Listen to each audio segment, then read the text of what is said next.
Hi, this is Jabardast Vinod. మీరు ఎంతగా ఆదరించే వినోద్ని please like do share and subscribe for MR news channel. నిరంతర వార్తా శ్రవణ యూట్యూబ్ ఛానల్ మన ఎంఆర్ న్యూస్ ఛానల్.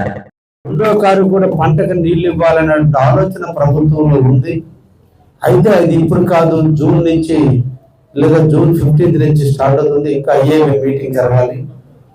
ఈ సందర్భంగా మా నెల్లూరు జిల్లా మంత్రివర్యులు ఇన్ఛార్జి మంత్రులు అయినటువంటి ఫరూక్ గారి సతీమణి ఈరోజు తెల్లవారుజామున 3:30 ప్రాంతంలో గుండెపోటుతో పవిత్రమైన మాసంలో అల్లా దగ్గరికి చేరింది. ఆమె యొక్క ఆత్మకు శాంతి చేకూరాలని మనసారా కోరుకుంటూ ఇన్ఛార్జి మంత్రివర్యులు ప్రగాఢమైనటువంటి సానుభూతిని, ఆ కుటుంబానికి మనోధైర్యాన్ని అందించండి అని చెప్పి అల్లాని వేడుకుంటూ, ముస్లింల యొక్క పవిత్ర మాసం రంజాన్ మాసం, దాంట్లో శుక్రవారం ఇంకా పవిత్రమైన రోజు, ఆ తల్లి అల్లాకి చేరిన రోజు. వారి కుటుంబంకి ప్రగాఢమైనటువంటి సానుభూతిని కావలి నియోజకవర్గం అందిస్తూ ఈ సందర్భంగా వారికి ప్రగాఢ సానుభూతిని తెలియజేస్తున్నారు.